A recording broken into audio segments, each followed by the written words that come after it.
You wake up, put on your Ray-Ban Meta glasses. You're living all in.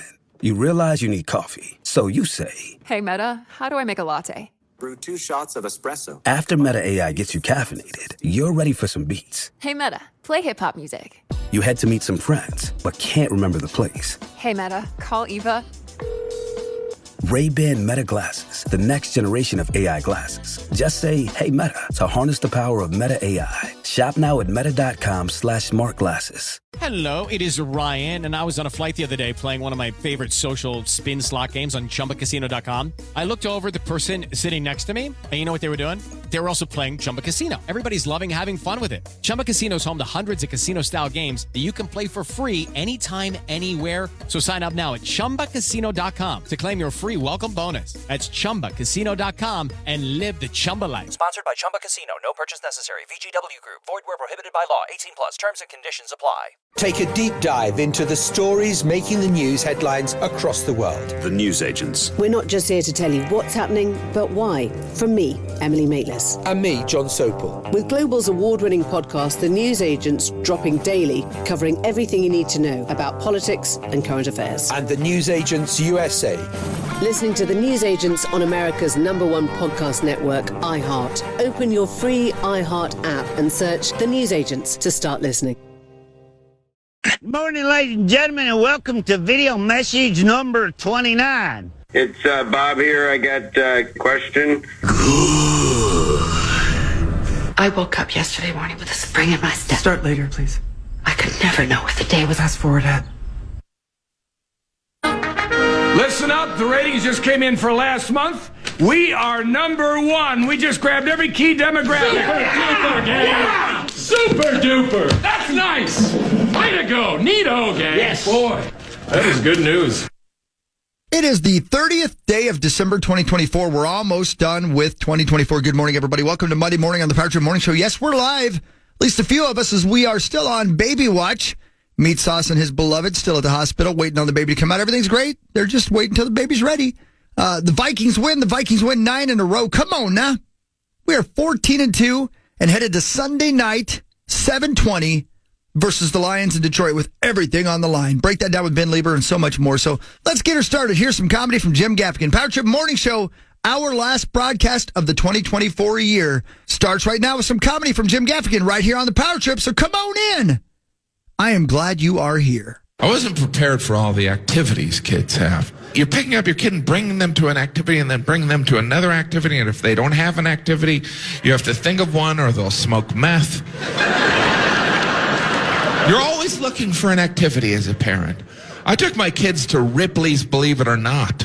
I don't know if you've ever been that desperate for something to do. What can I tell you about Ripley's Believe It or Not? It's mostly not. It's not interesting. It's not even a lot of stuff. It's like they just emptied out some drifter storage unit. I do admire that business model, you know. Most businesses attempt to establish trust with the customer, not Ripley's. Like, believe it or not, we don't care. We know you're not coming back.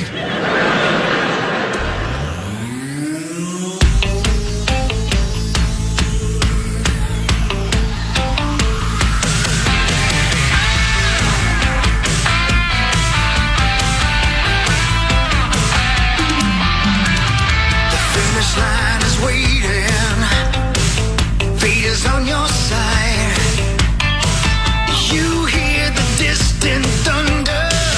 There's lightning in your stride.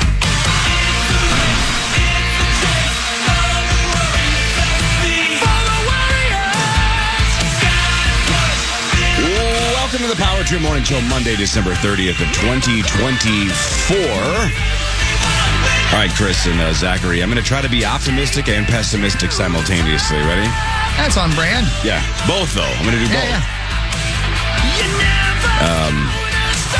Everything's going the Vikings' way, right? It feels like 2 years ago where it doesn't matter what happens, we're going to find a way to win, right? And it happened yesterday, too. Doesn't matter what the Packers threw at us, the Vikings hold on and win 27-25. With a minute and 49 to go, Cam Akers makes An unbelievable catch. Didn't have to be that hard, but whatever. Just Sam left it a little bit short on 3rd and 2. If they get this first down, they can run out the clock. Shoestring catch by Cam Akers. That's the optimism, right? Everything's going the Vikings' way.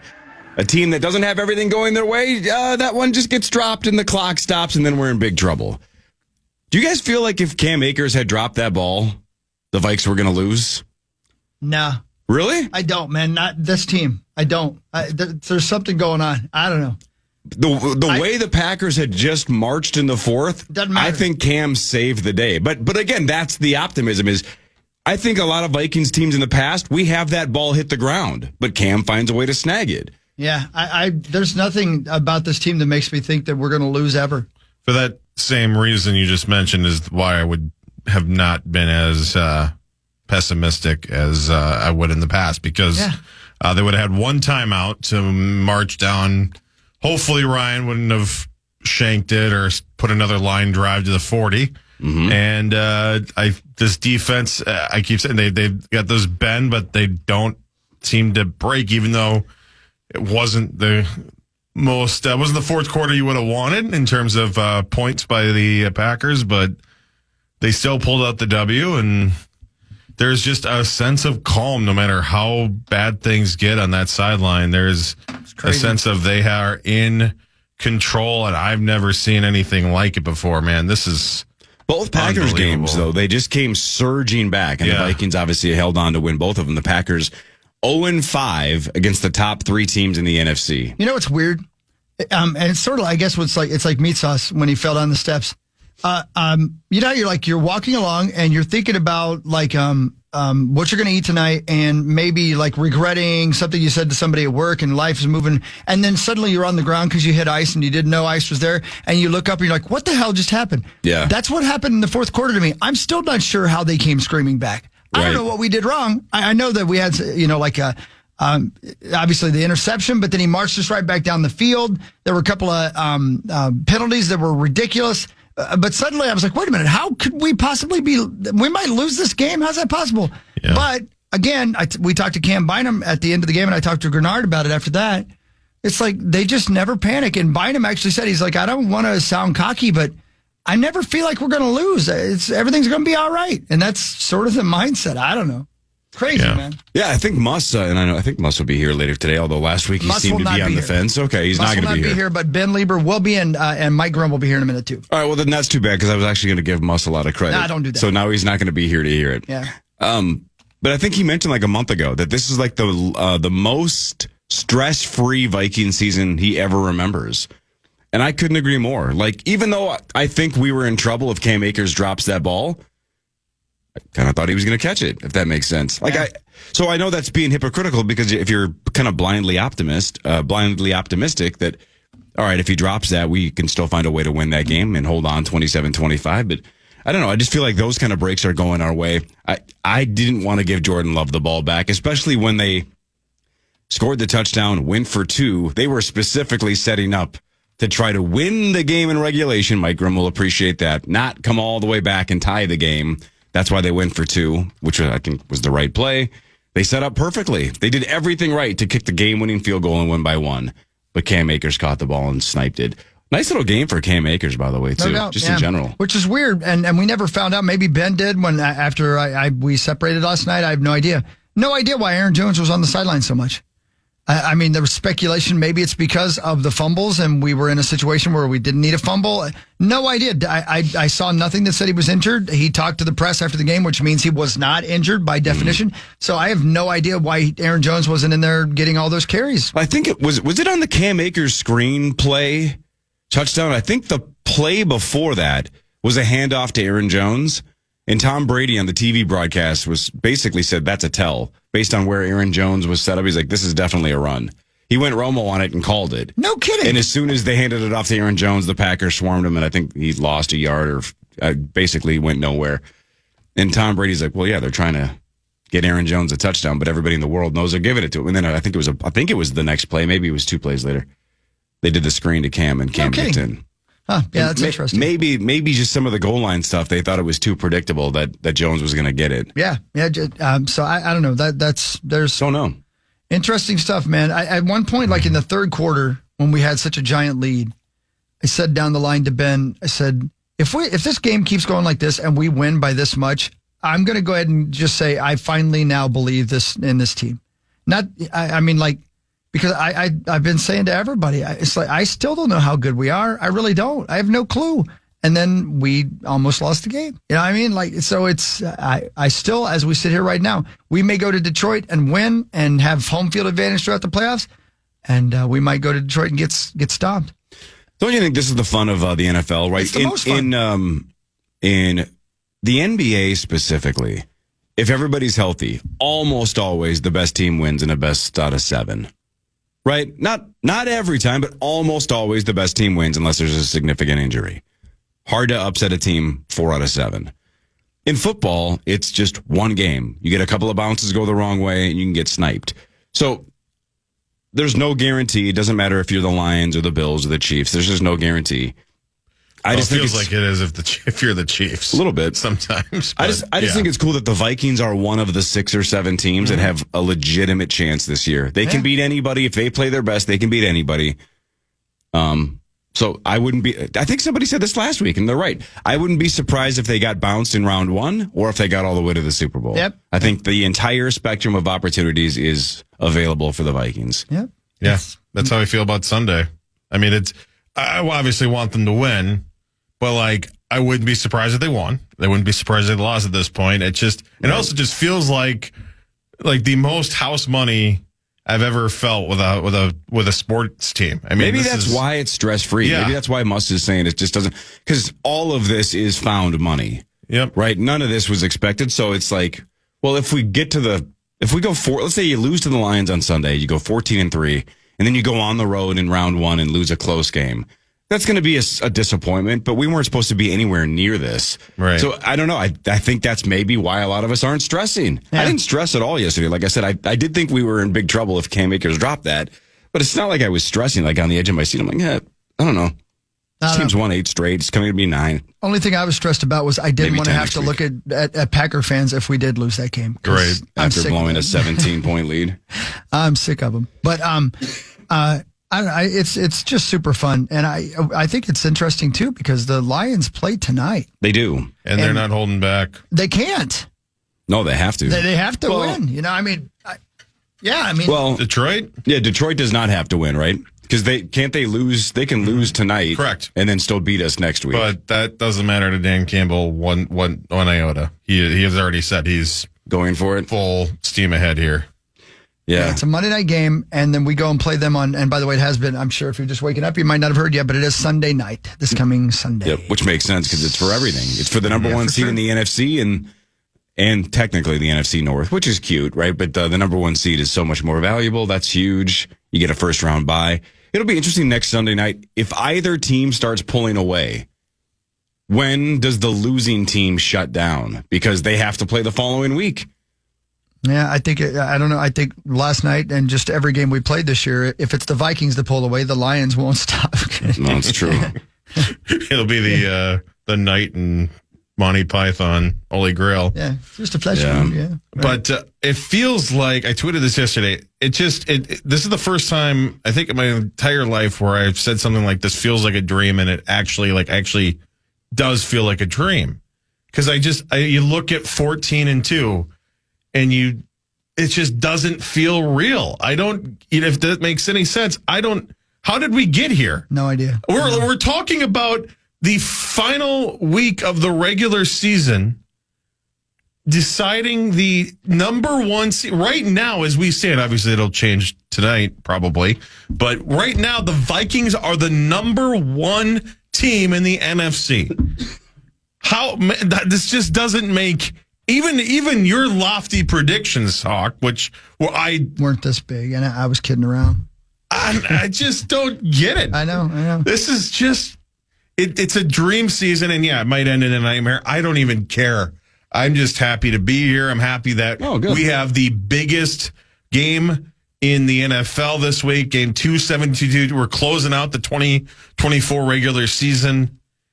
It's just.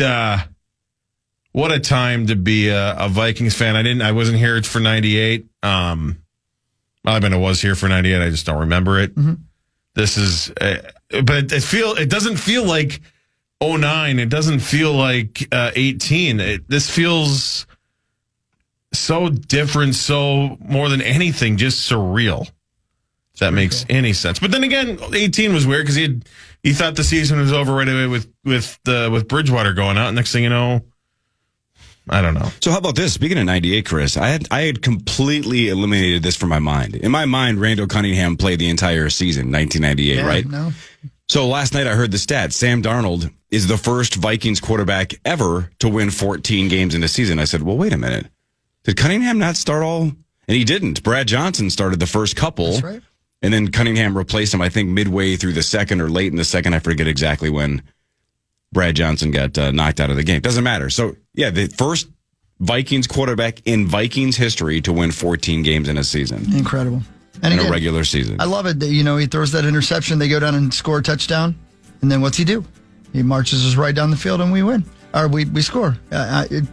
Great stuff, man. I don't know. It's just it's a hell of a thing.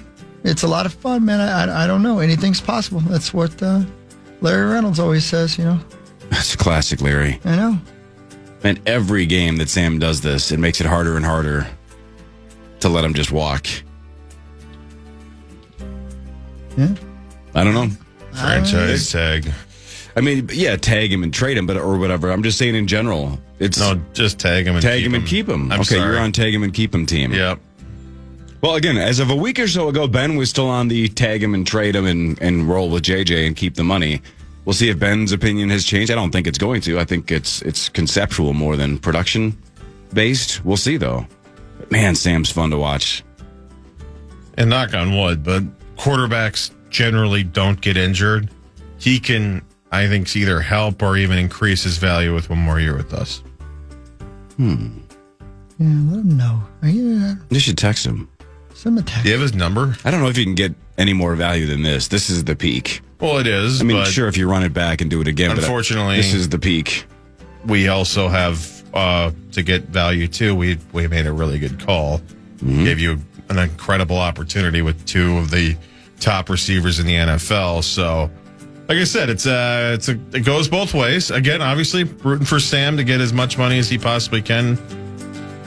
I'm just so glad you're finally admitting that Speedy Naylor is the nickname you're going to use, Corey. And that's really, I love that you're doing that. It was nice to have Jalen actually back on the team. I hadn't seen him in like 2 months, but he had an awesome game yesterday. We'll find a way. Where's that guy been? Remember how awesome he was the first, 5 games of the year? He was awesome. We brought up the Jalen Speedy debate daily, and now it's 2 months where we haven't said his name. But he was great yesterday. Phenomenal. A lot of big catches, including the touchdown. Ben Lieber in a little bit. Mike Grimm in a little bit. This is the Power Trip Morning Show. The Fan. You wake up, put on your Ray-Ban Meta glasses. Classic style, innovative tech. You're living all in. You realize you need coffee. Desperately. So you say, Hey, Meta, how do I make a latte? To make a latte, brew 2 shots of espresso. after Meta AI gets you caffeinated, you start walking to work, and you need a soundtrack. Hey, Meta, play hip-hop music. With the built-in camera, you snap a pic of a dope mural on the side of a building that you think is worth sharing. Hey, Meta, text my last photo to Eva. Sending message. After work, you head to meet some friends. Hey, nice glasses. Ray-Ban Meta glasses, the next generation of AI glasses. Just say, hey, Meta, to harness the power of Meta AI. Listen to music, make hands-free calls with open-ear audio and built-in microphones, and so much more. All while staying present to the world around you. Shop Ray-Ban Meta glasses at meta.com/smartglasses.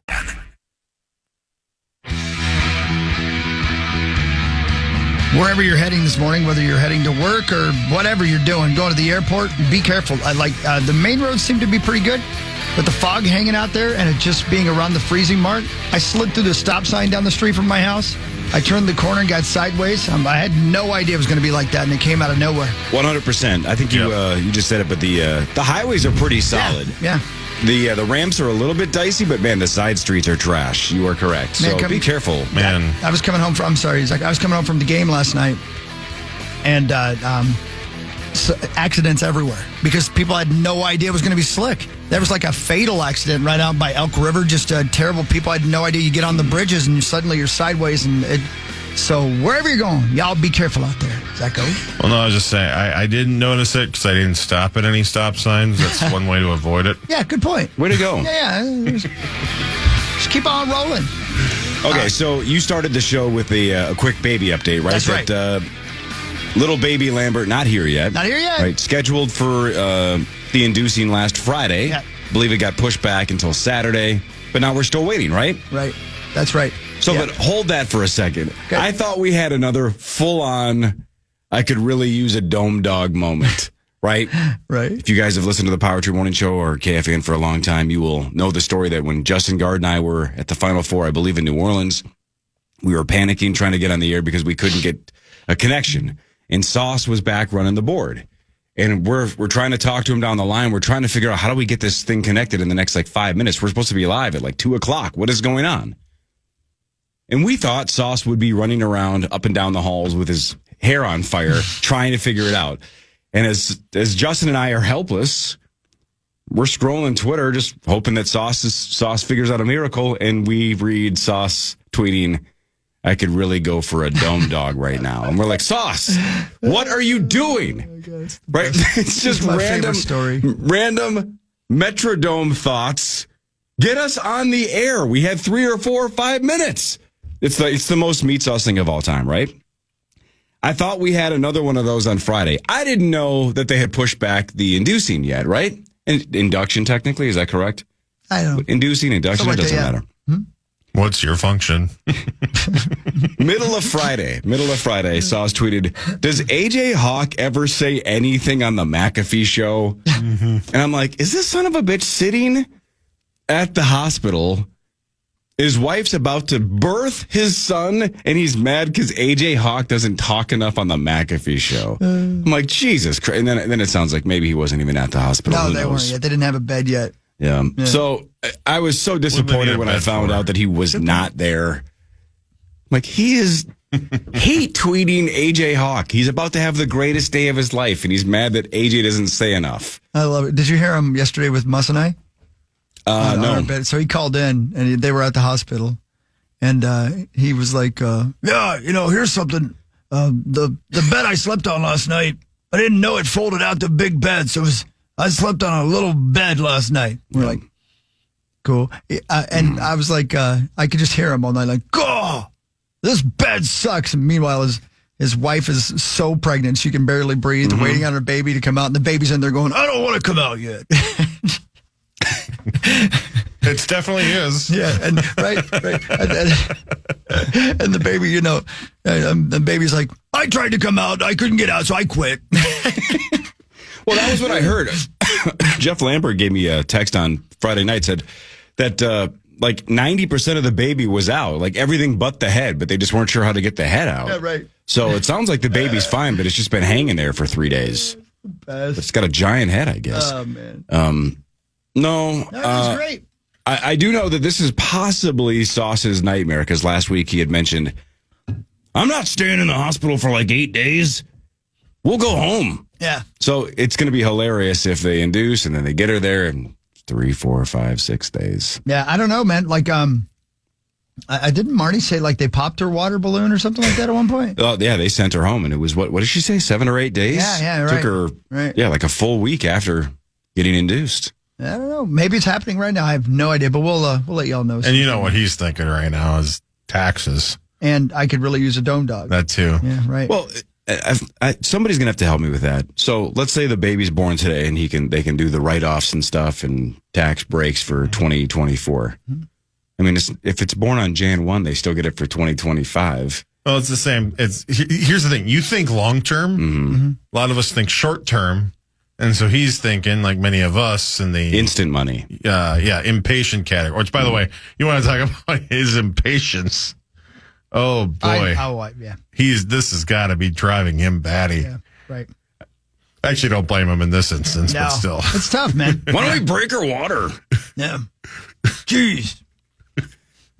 I wonder if they have ripened the cervix yet. I guess not. I guess bring in the balloons. Yeah. That cervix is, what's the opposite of ripe? I think the doctor actually looked at her and said, "How is it is this a miracle birth? You appear to still be a virgin." So I was like, okay. We've never seen one with this little friction. You're not even dilated at all. Yeah. But anyway, so there you go. So we're waiting to hear about that. And the Vikings won, and it all comes down to this on Sunday night in Detroit, which I'm excited about. I love going there anyway, but I really love going there on Saturday when you don't have to get up until like whatever time on Sunday because the game's not till Sunday night. Right. And I'm going to be hanging out apparently with my buddy Josh Duhamel. He decided last night that he's going. Yeah, man. So Abigail went to her first ever Vikings game yesterday, and she's never ever cared. In fact, she knows so little about football that she said yesterday as we were leaving, she kept wondering why they were throwing yellow things on the field. I'm like, that's called a penalty flag, Abigail. Yeah. I have failed as a parent. No wonder. She's 22 years old. No wonder your kids did not want those Gopher season tickets. Exactly. Yeah, right. Speaking of Gopher season tickets, here's Mike Grimm. Wow, that was weird. That is weird. So we're about to leave, and Abigail and her friend Bella. Bella's a huge Vikings fan. That's the reason she wanted to go. So they had a great time. They picked the right game. Obviously, they're having a good time. And Bella's like, this is so cool. Thank you for that. I'm like, cool. I said, why don't we go down the elevator and we'll see if we see any players leaving at the time. Maybe you can get a picture or something. She's okay. Abigail said, well, I got to go to the bathroom first. So we turn around, go to the bathroom. As we come out, Abigail and Bella come out of the bathroom. I turn around and there's Josh Duhamel standing right there. I go, hey, man, what's going on? And he's like, hey, what's going on? We talk for a moment, and he looks over and he goes, Abigail. He met her one time. Oh, man. At a Twins game. That's Taylor Swift level Absolutely, memory, right? Man. Where you remember everybody. And you got to know, first of all, Abigail's like, oh, my God. And her friend's like, oh, my God. Josh Duhamel knows your name. Duhamel, yeah, so that was so cool. But he was so excited. And, it was really cool. And his wife was there, and his whole family, his uncle. And it was just great, man. So, yeah, he said he's going to Detroit. I don't know if Swartzen's going, too, but I'm going to hang out in Detroit on Saturday night. I might actually leave my hotel room. Well, doesn't Swartzen have to? Because he famously said they were going to go 15-2. 15-2? And if they win on Sunday, somehow, some way, that's exactly what they're going to be. Now, I think he got the 2 games wrong. Didn't he think? I think he thought Arizona, maybe? Why do I think at Jacksonville was a game that he thought they were going to lose, which in hindsight is ridiculous, even though that was a really, really strange game. Right. But even so, calling this team 15-2 when their over-under was 6.5 is psychotic. And he is on the brink of doing it if they just win one more. So I think Swartzen's got to go. My guess is he's got stand-up comedy dates. He was there. Well, he was at the game yesterday. Yeah. I don't know. Zach, check out his tour. See if he's got a stop next Saturday or Sunday and where it is. I'm on it, boo. Thanks. Mike Grimm and I got to stop hanging out in men's locker rooms. It's unbelievable. It's unbelievable. It was fun last night, wasn't it? That was great. Could you guys hear where you were at on the other side of? I'm sorry, were you saying something? Nothing. Oh, you got nothing. Could you hear where you were at when Sam Darnold went into the locker room? We could not. Oh, okay. No, we were out in the hallway waiting to get in there. You've probably seen the video by now. I have, yeah. It was so cool, man. Yeah. You could hear them erupt as he came into the locker room. He was like the last guy going in. It's just they're having so much fun right now, Grimm. It's a heck of a run. 9 wins in a row. That's like in the NFL where every game's tight. Like that's like winning 9 straight coin flips, right? I mean, it just right. And they've done it pretty convincingly in a few of them, and then a lot of them it's hold on for dear life by the end. And so they've done it. When the Vikings had 7 straight wins, I think we heard it was the 11th time in team history that they had won 7 straight. How many times have we done 9? I believe it might be 1. I know we did it in 1973. That's what PA kept saying last night on the broadcast. Hadn't been done since 1973. Gotcha. When in 98 the loss was middle? It was week 9. So what? Game 8? Yeah, 1, 2, Tampa Bay, game right. 8. Yeah, so you couldn't have done 9 straight there, right? No, it was 8 in a row on the back end. Yeah, man. Yeah, it's been a fun ride. They've almost every game, it hasn't been like they haven't squeaked any. I mean, they squeaked a lot of them out, but in a lot of those, it was like, well, they've clearly outplayed the other team, and in the NFL, games just have a way of by the end getting close. Just like last night, for example, that game. If you go through the Twitter timeline or whatever, it's amazing. It's like, this is an ass kicking. Like everyone's talking about it. And then in real time, 20 minutes later, like you were talking about, Chris, it's like, how are we here? But we're here. And then you still end up winning the game. So, they have not been outclassed, obviously, in any of the games, and they've looked to be the better team in almost all of them, right? Yeah. And who knows what's going to happen Sunday, Grimm? I mean, they're so beat up, and we'll see. I mean, they've got to get through tonight's game, as Zacho was saying. They won't rest any dogs tonight. Yeah, I wonder if that's the right decision, though. I don't know, man. We'll find out. I asked, and Ben kind of giggled at me when I asked him, but and I don't blame. You know, what the hell do I know? But like, is there something about the way that this Dan Campbell coaches the team and that whole mentality that has made them getting the hell beat out of them all year long? And the reason they're so beat up, I don't know. Maybe that mentality is bad for a team long term. Yeah, and just in the idea of like, are you going to put somebody at risk tonight? I think there is some weird scenario, right, that if they do win tonight, it eliminates in the remote possibility of the Vikings. I think I read this. If the Vikings and Lions end up in a tie next week, if the Lions lose tonight, the Vikings would then get the tiebreaker. If the Lions win tonight and there's a tie next week, the Lions. So there's in the remote chance there's an over that if we tie next week, then we would just win because then the Lions would have fewer wins than us. They'd have 13, we'd have 14. Yeah, so that would be one reason to say you got to play tonight. As unlikely as that is. As unlikely and remote as that is. Right. And I don't know if that is the remote chance that happens. Is that greater than like you want Jared Goff to drop back 25 times? No.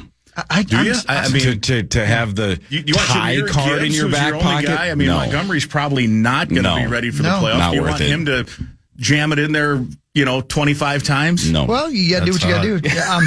That's so insanely unlikely. The Niners. The Niners, that's right. On the road. In California. And they've got nothing to play for, the Niners. Nothing, no. Yeah, so. That said, we've also seen teams who will rest guys, and it seems that has taken the edge off, and they play like crap the first round of the playoffs, right? Where they've clinched no matter what a spot, so they rest their dudes in week, what is it, 17 now or 18? I don't know how. 18 next week. Yeah, so they rest their dudes in week 18, and it seems that they've lost an edge. Like, is there some value to just playing all out all the time and just playing for the win? So it's I don't know if there's a real right decision, but boy, I don't know if I want to have Jared Goff drop back 25 times in that game. I would, I don't know, man. I don't know anything about anything, but geez Louise. So when we come back, we can do front page sports. And Mike Grimm, this is a true sentence, and I never thought I would say this.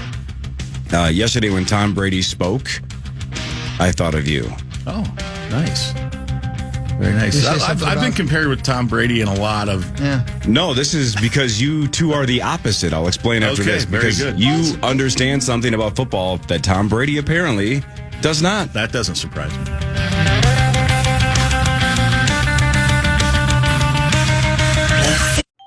You wake up, put on your Ray-Ban Meta glasses. Classic style, innovative tech. You're living all in. You realize you need coffee, desperately. So you say, Hey, Meta, how do I make a latte? To make a latte, brew 2 shots of espresso. after Meta AI gets you caffeinated, you start walking to work, and you need a soundtrack. Hey, Meta, play hip-hop music. With the built-in camera, you snap a pic of a dope mural on the side of a building that you think is worth sharing. Hey, Meta, text my last photo to Eva. Sending message. After work, you head to meet some friends. Hey, nice glasses. Ray-Ban Meta glasses, the next generation of AI glasses. Just say, hey, Meta, to harness the power of Meta AI. Listen to music, make hands-free calls with open-ear audio and built-in microphones, and so much more. All while staying present to the world around you. Shop Ray-Ban Meta glasses at meta.com/smartglasses.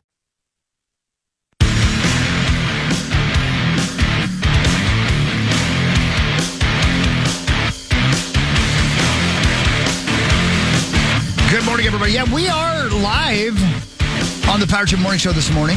I think we're the only morning show, maybe in America, live. I'm not sure. Maybe. But we're here to celebrate the Vikings win. And I want to say thank you to Zacho, who basically is running 9 radio stations right now and doing everything and basically working for free, as always, and well done. And he and Max are on today, noon to 3, because there's nobody else to work, because...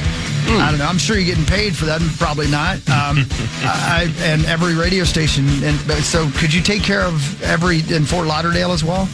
Anyway, we were just talking over here about how little anybody cares about the radio stations anymore.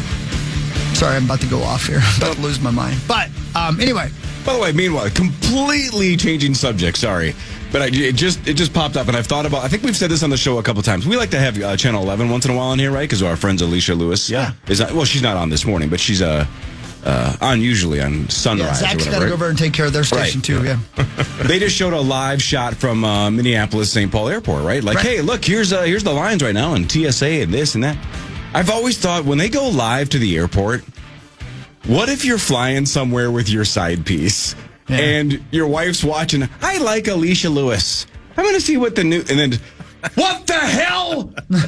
Like just, because none of those people agreed to be on camera. Yeah. They're just in line at the airport. I've done that before. With your side piece? Oh, you flew with your side piece and got caught? Yeah, we're on the air right now, No, right? where I was like Thanksgiving traffic or whatever, we're flying out.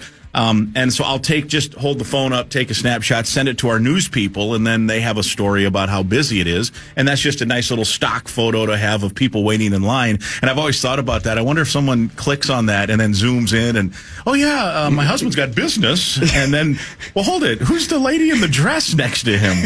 That's his secretary. Holding his hand. Yeah, exactly. Whispering in his ear. Is that my sister? Yeah. You know what's weird, dude? I taking the non sequitur.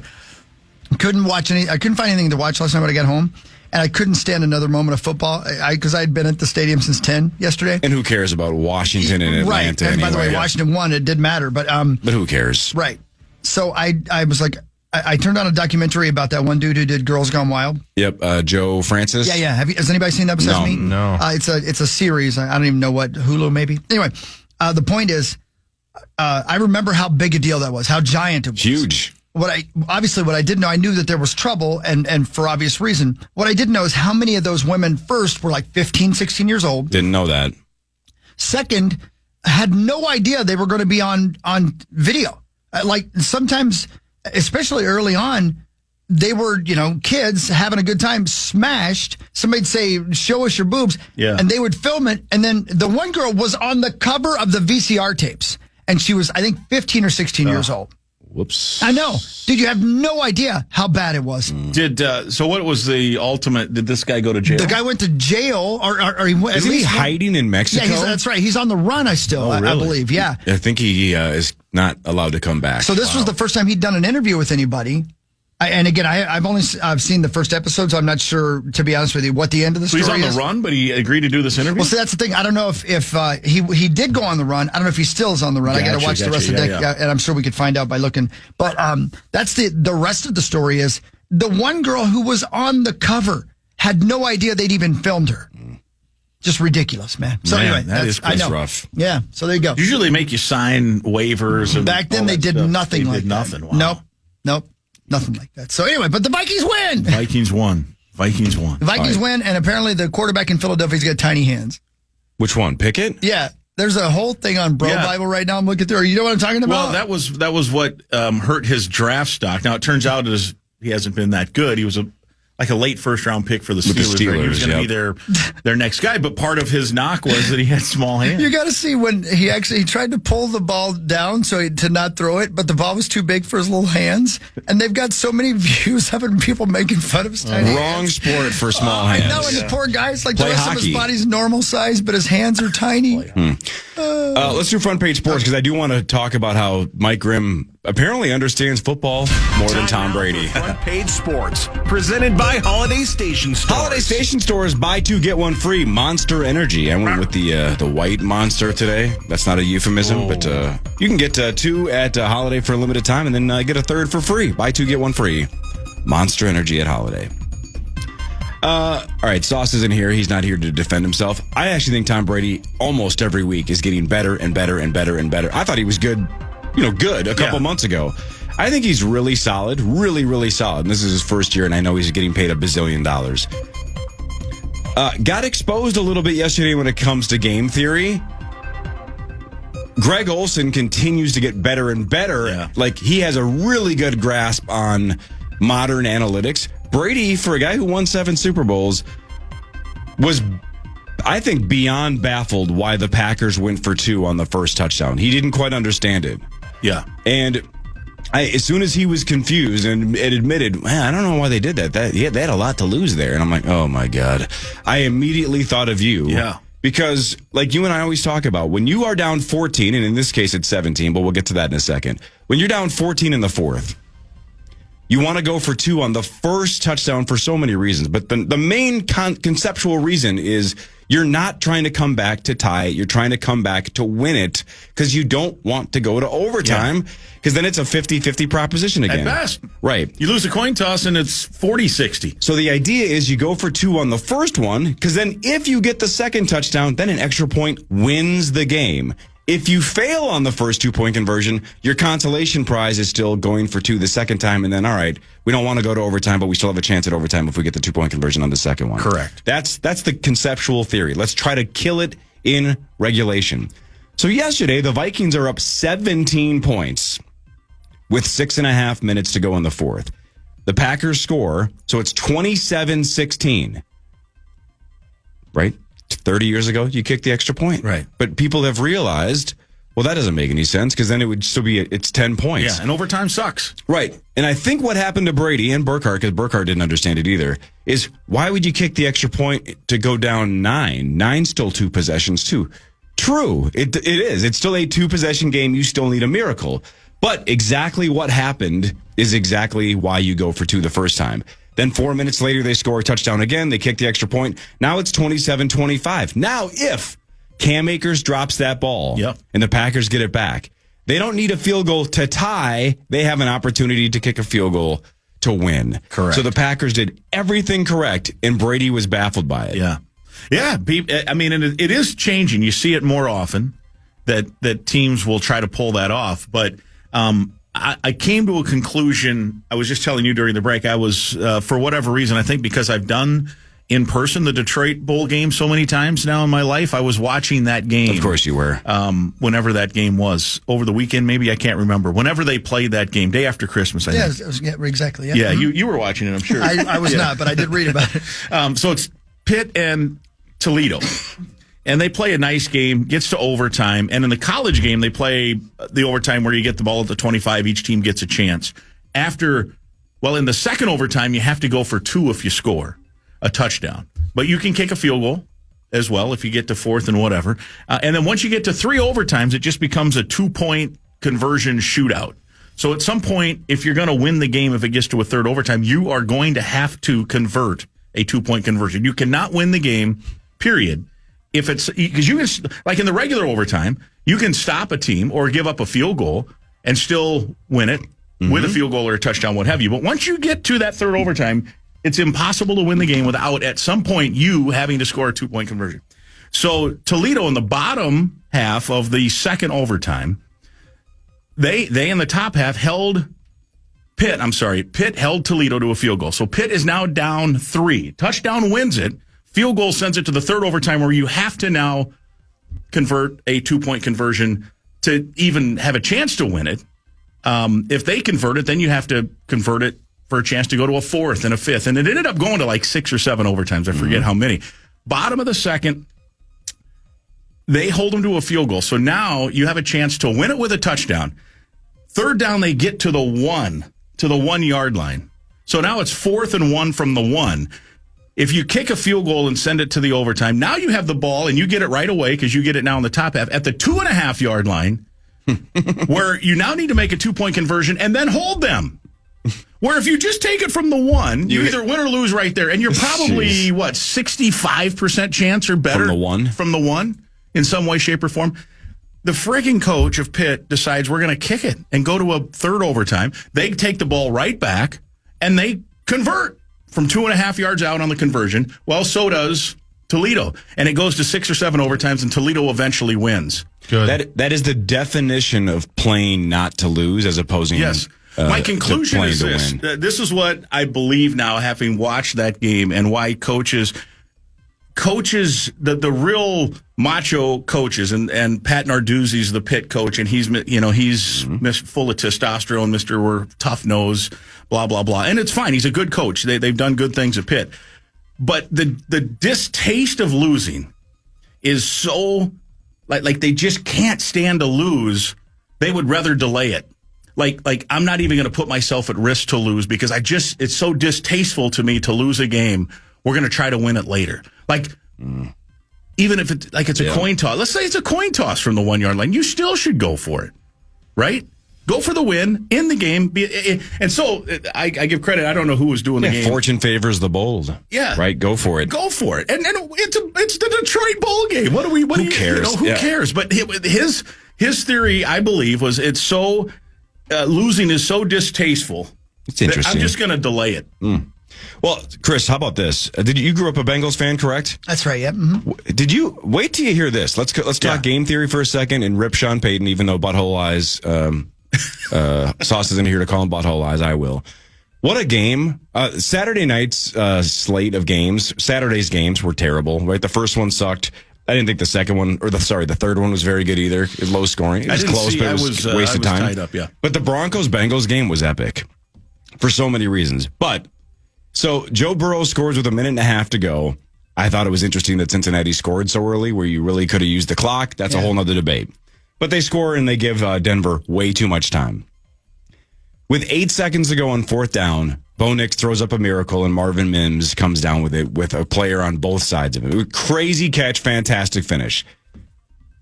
Sean Payton kicks the extra point with 8 seconds to go. To go to overtime. I believe that again. It's so ridiculous. Yeah. You're go for two and end it, right? Yeah. Anyway, long story longer. They go to overtime. Both teams get the ball. Both teams had a crack at it. Cincinnati goes on to win it, though. So it comes back to haunt Sean Payton. Burrow must have just had an incredible night because I saw people saying he should be MVP. But here's the stat. Here's what because as Chris growing up a Bengals fan, I saw a stat that I almost couldn't believe. So in overtime with 1 minute and 7 seconds left, T. Higgins scored his third touchdown and the Bengals walk it off. They win, right? They win 30-24. Christopher, the NFL added overtime in 1974. Okay. Before Saturday, the Bengals had played in 44 overtime games in their history. They had never scored an offensive touchdown in overtime until Saturday. Come on. Not once. They've always won by field goal or loss. Field goals or loss, or they had one defensive touchdown in 1998. They had never scored an offensive touchdown in franchise history in overtime until Saturday night. Wow. Well, I'll be darned. 0 for 44. Man. Until Saturday. That's an unbelievable stat. First overtime offensive touchdown in team history. Overtime's usually won by field goal, so if it's an 8-game sample, that wouldn't be that shocking. Right, but 44 games had never done it. That is an incredible stat. Cool stat. Oklahoma went for 2 against Navy to try to win the game late. Didn't make it, lost, and their coach is getting killed. And I'm like, why? That's 100% the right decision. 100% the right decision. Results oriented. What really matters next? We'll talk a lot of Vikings football with Ben Lieber right around the corner on The Fan. The Fan. You wake up, put on your Ray-Ban Meta glasses. Classic style, innovative tech. You're living all in. You realize you need coffee, desperately. So you say, Hey, Meta, how do I make a latte? To make a latte, brew 2 shots of espresso. after Meta AI gets you caffeinated, you start walking to work, and you need a soundtrack. Hey, Meta, play hip-hop music. With the built-in camera, you snap a pic of a dope mural on the side of a building that you think is worth sharing. Hey, Meta, text my last photo to Eva. Sending message. After work, you head to meet some friends. Hey, nice glasses. Ray-Ban Meta glasses, the next generation of AI glasses. Just say, hey, Meta, to harness the power of Meta AI. Listen to music, make hands-free calls with open-ear audio and built-in microphones, and so much more. All while staying present to the world around you. Shop Ray-Ban Meta glasses at meta.com/smartglasses. Hey, welcome back, Power Trip Morning Show. Are you guys still talking about freaking game theory over there? Well, my God. So I texted you guys yesterday about that. About how many poker players are pissed at Beast games. Oh, my God. Because I think it's like poker players that aren't even watching the show. They're just seeing other people complain about it. And they're like, what? They turned down the money. What? It's just, the lack of understanding math is driving people nuts. And like I said, I haven't gone back to that show after one episode because I was so unnerved by their choices. I don't know if I can keep going. And I hate those other guys, even not Mr. Beast. I hate his friends so much. So Mr. Beast, I was not familiar. I've heard you guys. He's a huge deal. Yeah, he's worth $1 billion. Is he really? $1 billion. Is he a billionaire already? $1 billion. Oh, I didn't know that.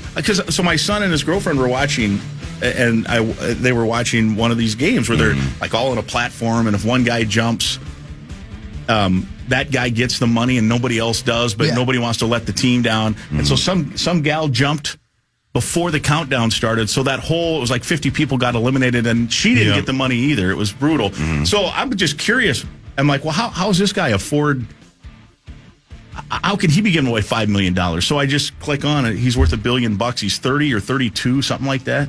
Must be nice. But I didn't even. This is how out of it I am. I'd heard you guys talk about it, and I just thought it was some show. No, he's a huge deal, and man, I mean, it's like every YouTube thing he does is he gets a million views. But like Chris just said a couple weeks ago when he first brought up this show, he's got so much money now that it is truly him just toying with people. Yeah, 100%. It's just a power. He rented out the Raiders stadium for the deal they were watching. To be clear, this is a production from Amazon.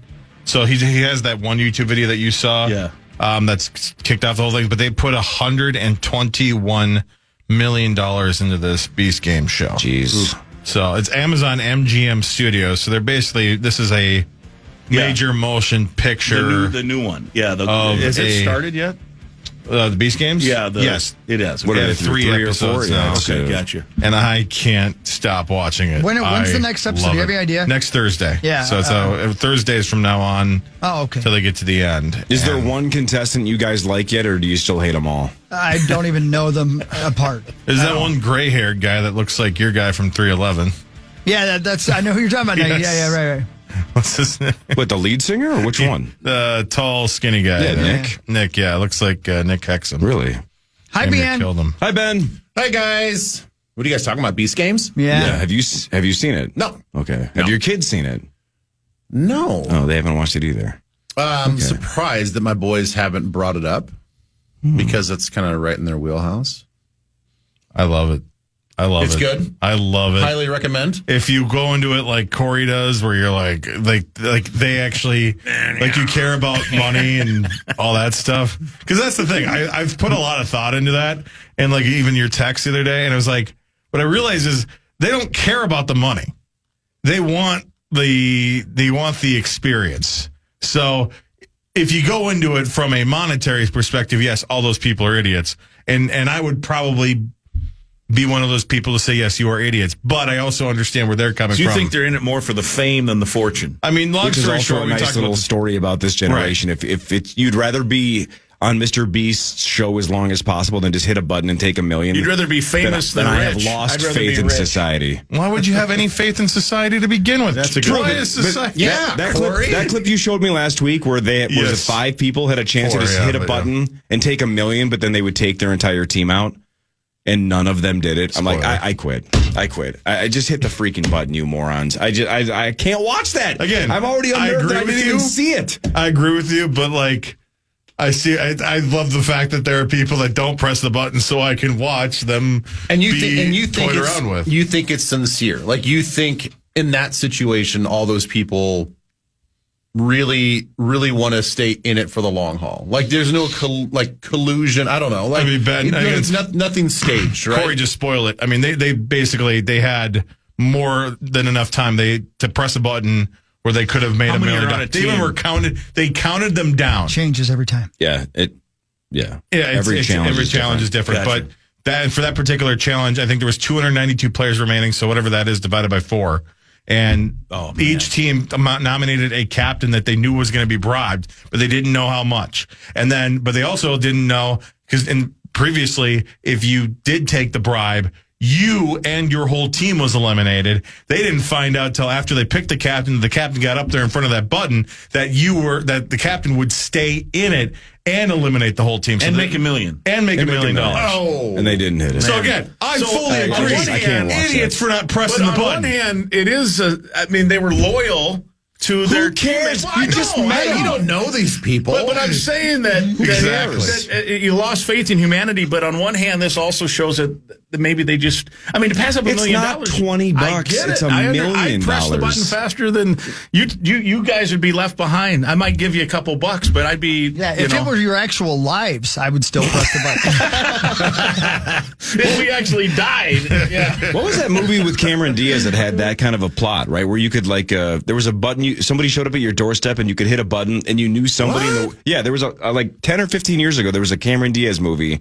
I never saw it, but the concept was you hit a button and you make money, but then somewhere somebody in the world dies. So you have to live with the fact that you killed somebody, and you might never know who that is. Somebody's going to die anyway. How many times do you press the button, Clark? That's exactly the moral dilemma is, 150,000 people or whatever die a day.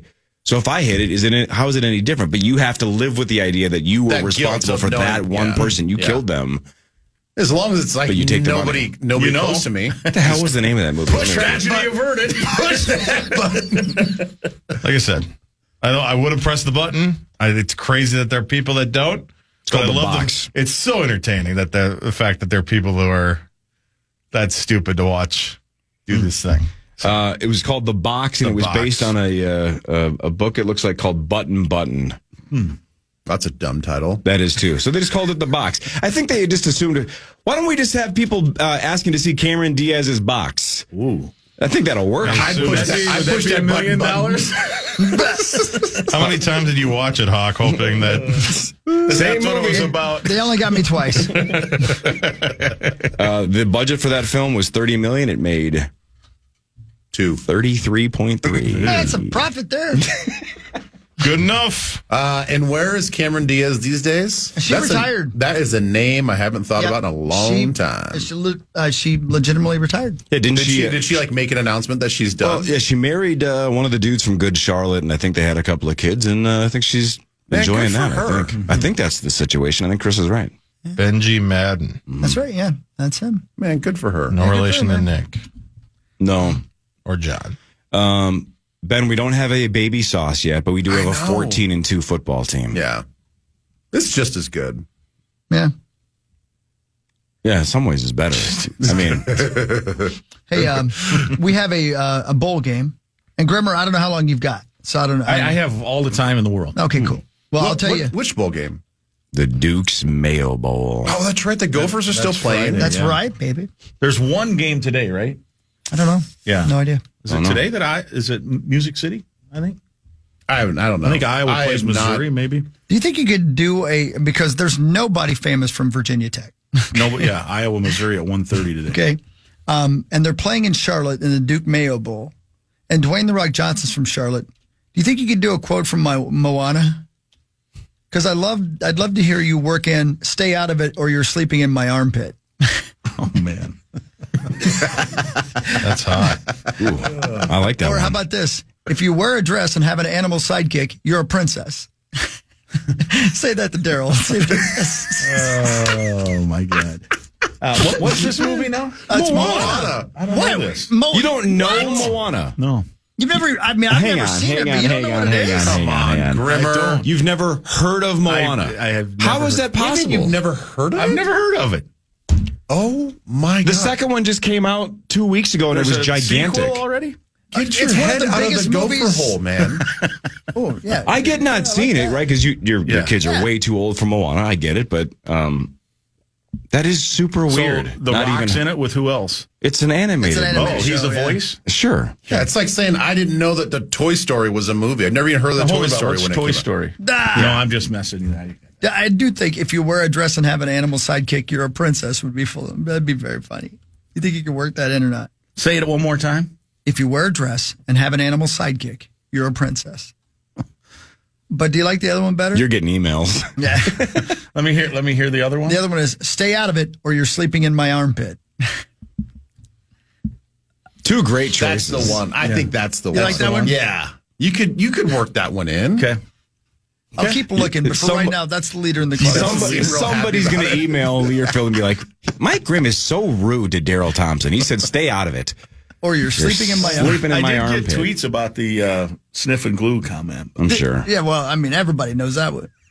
But I can't find anything for the Rock. You have a TV, correct? Yes. Are you familiar with television commercials? Yes. How have you not heard of Moana? I probably have and just forgot, but I didn't know what you were talking about. Damn. Yeah. Man, it's one thing to not know that Moana 2's out. The first one is fantastic. Yeah, the second one awesome. was not good, but it wasn't bad. It just wasn't good. The second one. Yeah. First one's fantastic. I'll have to watch it. Lin-Manuel Miranda does the songs. This is why I come in here. I got a long list of things to watch now. I don't think you need to see Moana. I just can't believe you don't know what it is. I did not know what it was. Hey, Ben, did you ever find, you know what, I'll ask you, and you can answer when you come back.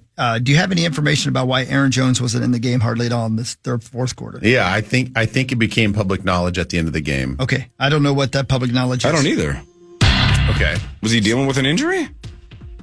Are we saving it for after the break? Saving it for after the break. Man, what a tease. That's a tease, man. You got a big set of teasers. I didn't know. That's a big tease. Right there. Right. Ben will help us with that after this on The Fan.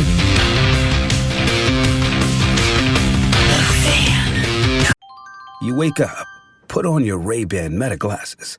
Classic style, innovative tech. You're living all in. You realize you need coffee. Desperately. So you say, Hey, Meta, how do I make a latte?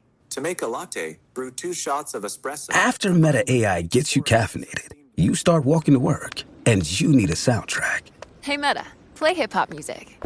With the built-in camera, you snap a pic of a dope mural on the side of a building that you think is worth sharing. Hey, Meta, text my last photo to Eva. Sending message.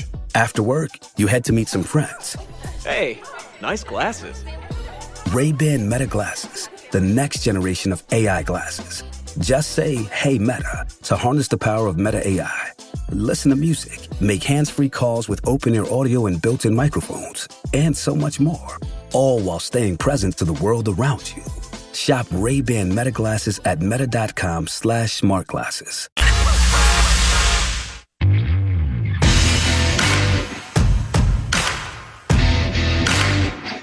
We are live at 6:45. It's the Power Trip Morning Show on The Fan. The Power Trip Morning Show, Ben Lieber, Mike Grimm, a cast of thousands are here. No baby on hand yet for Meats House Paul Lambert. But we do have a 14-2 football team. Here's Sam Darnold. A lot of water bottles, a lot of water, just mayhem. I think I blacked out, when Aaron Jones grabbed me and lifted me up. I didn't know what to do with my hands in that situation, so Ricky Bobby style. So it was, it was an interesting moment, but a fun moment, man, to be embraced by your teammates like that. And it's always fun to be able to have that moment with my teammates. Why is Aaron Jones lifting Sam Darnold up? Is Aaron Jones even okay? Is he in a condition to lift another human being up, Ben? Ben Lieber with breaking news because Aaron Jones didn't play much in that fourth quarter. Why was that, Ben? Well, it's hardly breaking news. Well, it is to me. So Rappaport, he reported this, I believe, shortly after the game because I had got zero game updates about what was going on, and sometimes that happens. I mean, you don't always have to go under the tent and get evaluated. Sometimes you can just talk to the trainers on the sideline. So I'm guessing that's kind of what happened. I guess he's dealing with the thigh contusion, is what they were saying, and they pulled him out just as a precaution. So very easily, you just could have taken a helmet or a knee to the thigh, and it started to get tight. And so maybe there's all right, you're good. We've got a bigger picture thing to worry about here. So maybe we'll just set you down. So obviously he's strong enough and good enough to pick up Sam Darnold in the locker room. Yeah. So I think he'll be fine. Hopefully he'll be fine. Speaking of pickups, how about picking that ball up basically off the turf as Cam Akers did, man? I mean, what a catch to win that game. What a catch. What a catch. What a catch. What a moment to have a play like that. And yeah, man, I mean, you could see the way Darnold, the way he was relieved and so thankful and appreciative that he caught the ball because, as much as Sam was zipping it in there and he was so accurate and these receivers hardly have to do anything other than just catch the ball. I mean, those are the situations where, hey, man, quarterback's trying to make a play. It's not exactly accurate. You got to do your part and make a better play than the quarterback, and he did. And it was great, man. What a way to seal the game. It's fun. Yeah, it's nice to have Cam back on this squad. They've only traded for him, I think, 15 different times. But I know. That screen touchdown was sweet. And again, that catch at the end of the game might have saved the game the way that the Packers were going. We'll never know because they never got the ball back. I have a question, Ben. On that screen pass touchdown, it looked like Akers wanted to move to the flank to the right of Darnold, and Darnold moved him back. Yep. So, two-part question. Do you think, part of the play, like, hey, we're going to make them not know, or do you think he really wasn't sure? No, I think he really... I'm just gonna create a story here. Okay. Based on the information that I saw after the play. When I saw Josh McCown look over to KOC there, shoulder to shoulder, and like look at him, he says, "Great effing call," right? I think this is a play and a design that maybe they just kind of had in their back pocket for a while. Yeah. And he just pulled out at that moment. So my guess is Akers is like a little unsure, like, wait, we haven't ran this in a while. Yeah. We haven't repped this in a while. Yeah, like, and what? He's not getting the 1 reps usually anyway. Yeah, right. I'm not out there. It's usually Aaron Jones out there. So my guess is it was sort of a down in the bin of calls, and he's like, all right, this is a good time to make this call. And so Akers was in the moment like, oh, am I sidecar left? Am I sidecar right? Right. But either way, so he knew the play, you think. He just didn't know whether to run it right or left. Correct. Okay. Because I was like, does he even know the play? Like, I mean, that'd be amazing. So is that a tell, though? Like, when Sam was clearly panicking to try to get Akers on the right side of I guess, the left side of him, but the correct side of him, is that a tell that he's a huge part of the play? Like, if you're a defender and you see that, no. That doesn't change anything in your mind? No, because it could be a myriad of things. I mean, there are lots of blocking responsibilities on pass plays that they got to be on the correct side, because the offensive line is going to slide one direction or the other, and you've just got to step up and take the end man. Sometimes you have to take the A gap. So it could be for run or pass purposes. Now, there are some defensive calls that really rely on understanding where that guy is. So, but that's all reactionary to basically where he lines up. It doesn't necessarily, I mean, it'll tell a story, but it doesn't tell the story of, this guy's going to come out for a screen pass. You know what I'm saying? Orlovsky has a breakdown of the play. I don't know if you've seen that. I haven't seen it yet. So Akers starts out wide and then comes in and he breaks it down. I don't know all the lingo of, this tells you that they're in man, and then this stuff happens, which a lot of motion does, no matter what. And then his speculation was that it was probably, and I think the NFL does this a lot, where it's a couple of calls, like you make 2 play calls, and then once you realize, okay, it's man, here's the play. Yeah. And then he broke it down. And I don't know, Orlovsky has some of his critics and some people love him, but I thought it was a cool breakdown just of at least how one quarterback looks at it. Yeah, he's fantastic at some of his breakdowns. The virtual reality thing is phenomenal. It really just goes inside the head of these quarterbacks and these offensive play callers, like how these plays are designed, and it kind of gives you a reason why. It gives you an understanding why there's so much that goes into it. You know, why there's so much practice time, why there's so much meeting time, because you can get so many different variations of what you think is going to happen, and it's so tendency based. I mean, when I was talking to Hawk after the game, they went into the game thinking, and I hope I get his quote correct, but they're expecting more man coverage in the first half. Like all right, this is what they're going to do. So their game plan to start the game was expect man coverage out of Green Bay. They didn't. Green Bay ran more zone. Then you have to decide in those moments, what kind of zone? There's lots of different zones. There's 2, there's 4, there's 3. There's 6, there's 7, there's cover 8. Like there are lots of different ways to get into different types of zones. So you have to figure all that out. And then at halftime, they come out after halftime, and then they start running man coverage. So now all of a sudden it's like that is the chess game of, okay, well now we have to go back to our man beaters and what concepts we want to run there. And so that's all done in real time. And so that kind of speaks to, I think, the preparation and just the type of game that KOC called yesterday was phenomenal. Yeah. I mean, his play calling was elite yesterday. Yeah. And on that play, Orlovsky was talking about, who do you think was the key to the whole play besides Akers and Darnold? Bradbury. Yeah. Which, if you're just watching it, some guy sitting in the stands or me sitting up there not paying attention, and then you watch how he breaks it down, and he was talking about how he had to come out flat, not upfield, and all this stuff. Bradbury and he got 2 guys. Yeah. Yeah, he actually blocked 2 guys on that. It was incredible. Yeah. Did you leave yesterday's game with any concerns about Will Reichard? No.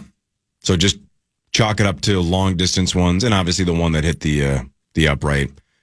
I think they turned the air conditioner on, man. That thing hooked, like that was headed right down the middle. And then the last Yeah, and the thing that sucked about the long one, the 57, like they hit the crossbar. Yeah, on TV, it looked like he had bombed it for 80 yards, right? Until they said no good. I'm like, oh, that didn't clear the crossbar? It looked so good.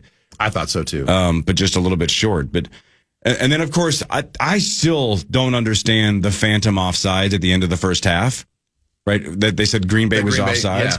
They showed the replay.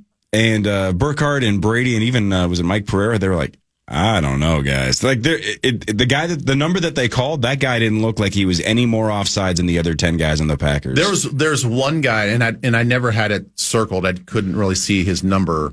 There's one guy when I saw the overhead shot, I'm like, well, that guy's helmet's kind of in the neutral zone. Kind of. Yeah. Little ticky-tacky, though. Oh, 100%. So he misses from 55, and then they give him the free crack at it. He bangs it through from 50, but LaFleur calls the timeout just because he's pissed and he ices him. And then he bangs it through again from 50. And then Riker talks trash, which was great. So I saw you. Was great. So can you break that story down? I saw you tweet about that. Yeah, it was. He didn't go after Keyshawn Nixon. It was after all of that, like you just explained. Will just does a big fist pump. You know, he just does almost like a Tiger Woods sort of like, yeah. Right. But Keyshawn Nixon was the guy rushing off the edge and just happened to be within earshot, a foot or two, and heard him sort of celebrate to himself. And you see Keyshawn just turn his head and like say something. And then Will, without even missing a beat, just like steps like right towards him, right into him. And he gets, not necessarily like nose to nose, but like he didn't back down from Nixon. And so I don't know what he said. But it was just fun to see this guy, this really, calm demeanor all the time, very stoic, and not show the biggest emotion. Fellow. No, not the biggest guy, but show the emotion. Obviously, it's like he's very excited for himself and for that whole series of events. But then for, one of the stars on their team, a defensive player, say something to him, and he just doesn't even back down, not 1 inch. It was fun. In a weird way, even though he came up short indoors from 57, that is the level that he is set this year. I think everybody was surprised. Oh, he didn't make it from 57? I was actually surprised he just missed. That's not a leg strength issue. I think he just mishit it just a little bit, just like the game last night. Where I forget what was it the Commanders kicker that came up way short.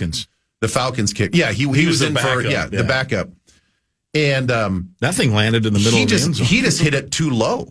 I think he had the leg strength and he just kind of popped it up, had a ton of rotation on it. And that's, I don't know if that was going to be good from 45 yards, let alone 55 yards. The Falcons guy.